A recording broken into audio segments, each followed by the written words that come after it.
Halo semuanya. Hai. Merhaba arkadaşlar. Perkenalkan, nama aku Kuni. Pada kesempatan kali ini aku akan berbagi sedikit tentang bahasa Turki dasar.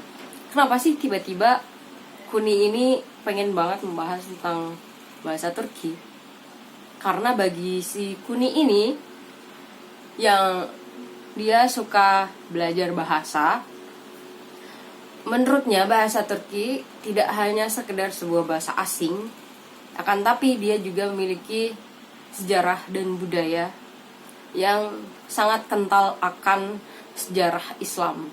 Yang seperti kita tahu bahwa di negara Turki sendiri sangat banyak peninggalan Islam, khususnya kerajaan dinasti terakhir di dalam agama Islam sampai saat ini, yaitu Kerajaan Utsmaniyah.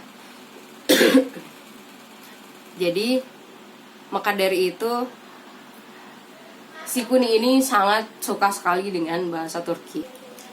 Kemudian apa sih yang terbayang pada kita semua ketika mendengar sebuah negara yang namanya Turki? Mungkin beberapa dari kita akan kebayangnya, oh ada kebab, kemudian adanya kota yang indah bernama Istanbul, kemudian kalau dari film yang pernah hype kemarin dari Layangan Putus, ada yang namanya Kapadokia, kemudian ada Hagia Sophia, kemudian ada Masjid Biru, Blue Mosque, dan masih banyak lagi yang sangat ikonik di sana. Begitu juga bahasa Turki. Bahasa Turki juga merupakan sebuah bahasa yang sangat bermanfaat tentunya, khususnya buat saya pribadi, karena di dalam bahasa Turki itu kita akan ada perjalanan, akan ada studi, akan ada juga untuk menjadi wasilah atas wawasan kita tentang dunia. Karena di dalam sejarah Islam yang ada di Turki, tentunya sejarah mereka itu dituliskan dalam bahasa Turki. Maka dari itu sangat membantu sekali ketika kita mempelajari sejarah Islam yang berasal dari Turki. Kemudian bahasa Turki juga sangat membantu kita ketika kita sedang melakukan wisata ke Turki. Karena yang saya tahu sejauh ini negara Turki itu masih belum banyak yang menguasai bahasa Inggris, sedangkan di sana banyak sekali wisatawan dunia yang berkunjung untuk menikmati pemandangan atau wisata-wisata yang ada di negara Turki.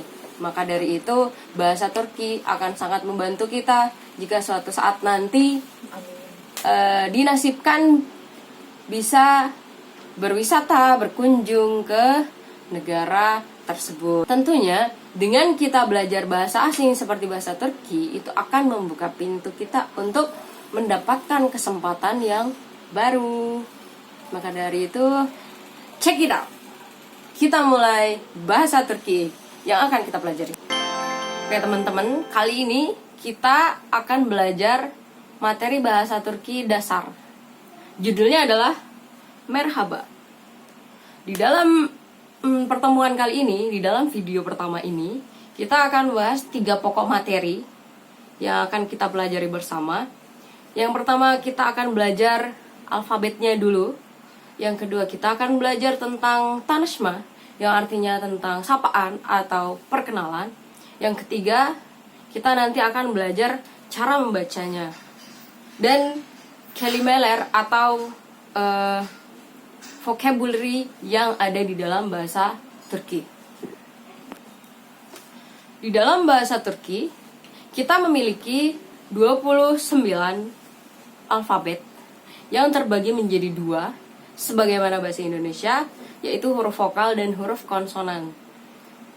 huruf vokal di dalam bahasa Turki itu ada 8. Kalau misalkan di bahasa Indonesia kita memiliki 5, yaitu A, I, U, E, O. Kalau di dalam bahasa Turki kita memiliki 8 yang terbagi menjadi 2, yaitu huruf tebal, huruf vokal yang tebal, dan juga huruf vokal yang tipis. Huruf vokal yang tebal itu ada A, E, O, U. Huruf vokal yang tipis ada E, I, E, U. Di dalam bahasa Turki, huruf konsonan ada 21 huruf, sama seperti di dalam bahasa Indonesia. Akan tetapi, yang membedakannya adalah di dalam bahasa Turki tidak ada huruf X, tidak ada huruf W yang W, kemudian tidak ada huruf G. Jadi, di dalam bahasa Turki itu huruf konsonannya ada C yang beda. Cara membacanya sama bahasa Indonesia itu C. Ini dibacanya C, kalau yang ini dibacanya J. Habis itu ada G, ada yumuşak G. Yang ini contohnya seperti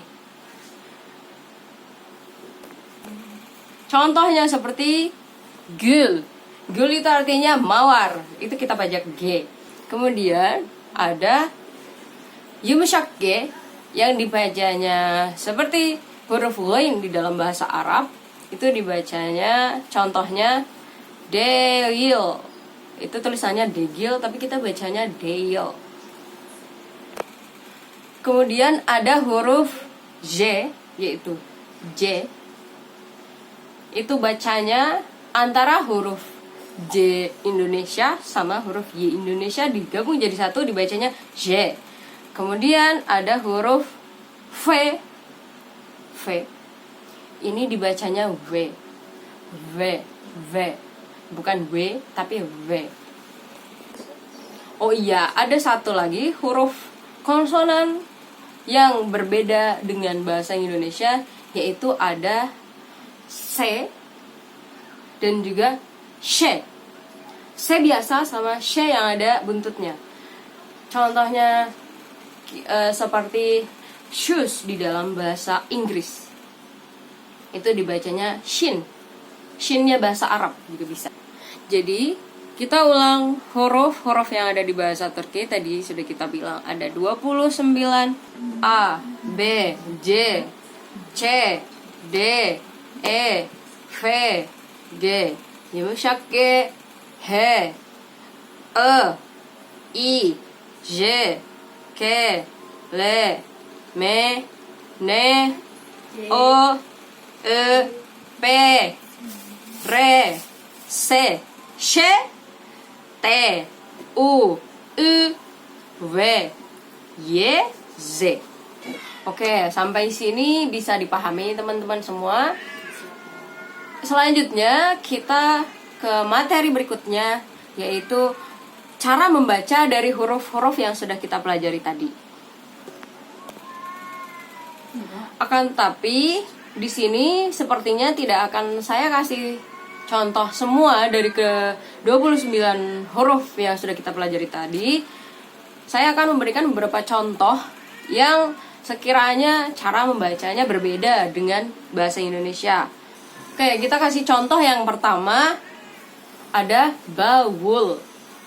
Ini namanya bawul. Artinya koper, sebagaimana yang kalian lihat. Kemudian ini dibacanya bukan baful, tapi bawul. V-nya dibaca V. Bawul. Kemudian kelime yang kedua. Kelime itu di dalam bahasa Turki artinya adalah kata. Kelime. Bukan seperti di dalam bahasa Indonesia itu kan artinya kalimat ya. Kalau di dalam bahasa Turki kelime itu artinya kata. Kemudian next, contoh yang kedua adalah jami. Tulisannya cami, tapi kita bacanya jami, yang artinya masjid. Contoh yang ketiga ada yang namanya chai. Di sini ada huruf C yang dikasih garis kecil di bawahnya. Itu artinya dibacanya C, contohnya chai. artinya teh. Contoh selanjutnya ada ew. Itu sama, ew itu rumah. V-nya dibaca W, jadinya ew. Kemudian ada gul. Gul.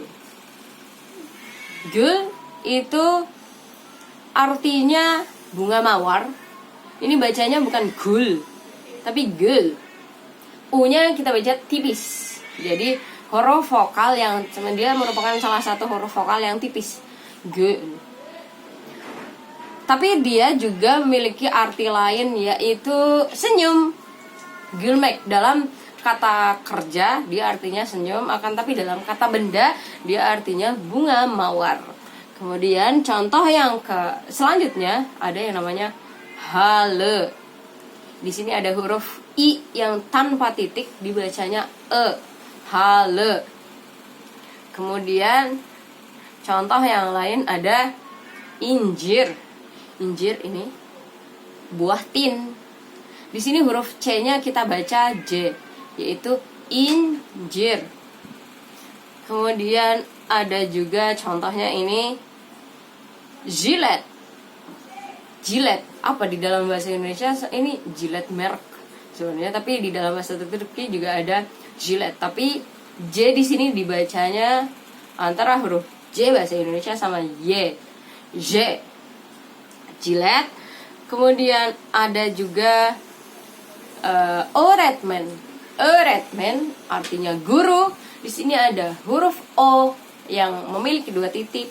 Kita bacanya tipis e. Kemudian ada yumuşak G yang kita bacanya ghain. Öğretmen. Jadi kayak nggak dibaca G-nya itu. Kemudian ada şişe. Şişe itu artinya botol. Huruf C yang dikasih garis kecil di bawahnya dibacanya she menjadi şişe. Dalam bahasa Inggris tadi seperti shoes atau syamsun dalam bahasa Arab matahari. Kemudian ada satu contoh lagi, zaitin.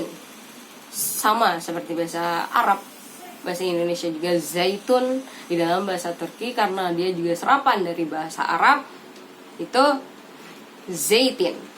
Bisa dipahami, insya Allah. Semoga penjelasan saya sampai di sini. Oke, next. Selanjutnya kita akan bahas materi terakhir dari pertemuan kita kali ini, yaitu tentang ta'anashma, yaitu perkenalan atau sering kita bilang juga sering kita katakan dengan sapaan. Perkenalan, sapaan. Contoh yang pertama yang sering sekali kita pakai, kita gunakan sehari-hari dimanapun kita berada, merhaba, artinya hai, annyeonghaseyo, atau nggak ada contoh lain. Pokoknya sapaan yang paling pertama yaitu merhaba, hai, halo, seperti di dalam bahasa Indonesia. Misalkan kita bertemu dengan seseorang di jalan, ketika lagi jalan-jalan di Turki, merhaba, atau kita lagi mau pesen sesuatu di restoran, merhaba, seperti itu. Kemudian kita balasnya juga merhaba, sama, annyeonghaseyo, seperti itu. Kalimat yang kedua yang sering kita gunakan juga ada nasılsınız, apa kabar, how are you. Itu kita bacanya bukan nasilsiniz. Dia menggunakan huruf i tapi tidak ada titiknya. Jadi kita bacanya nasılsınız, seperti itu. Kita bisa gunakan untuk menanyakan kabar kepada orang yang ada di sekitar kita ketika kita bertemu dengan mereka. Kemudian kalimat yang ketiga yang bisa kita gunakan ada hayırlı sabahlar atau iyi sabahlar atau günaydın. Itu tiga-tiganya artinya selamat pagi.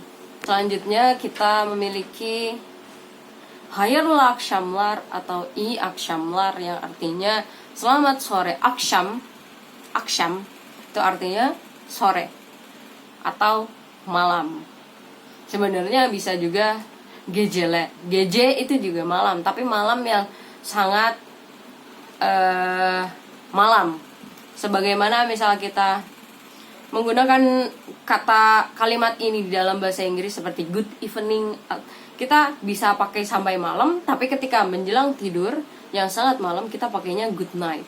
Nah, sama seperti di dalam bahasa Turki, ada yang namanya i akşamlar, itu bisa kita pakai sampai malam, tapi ketika sudah menjelang mau tidur yang benar-benar malam banget kita pakainya i geceler, biasanya diucapkan ketika mau tidur. Kemudian ada yang namanya, ada kata kalimat namanya güle-güle. Kalau di dalam bahasa Inggris itu see you, güle-güle, seperti itu. Oke, cukup sekian yang bisa saya sampaikan. Mungkin kurang banyak kata sapaan, sebenarnya masih banyak lagi, karena memang di dalam bahasa Turki itu semuanya ada kata sapaannya. Hampir setiap kita bertemu, setiap kita ada interaksi dengan seseorang, kita pasti ada kata sapaannya di dalam bahasa Turki. Akan tapi untuk yang pertemuan kali ini kita cukupkan beberapa saja. Nanti semoga di kedepannya bisa kita lanjutkan dengan sebaik mungkin. Insya Allah semoga. Terima kasih jika sudah menonton ini sampai akhir. Semoga hari-hari kalian bahagia, sehat selalu, dan sampai jumpa di video selanjutnya yang entah kapan akan dibuat lagi. Güle güle, bye bye.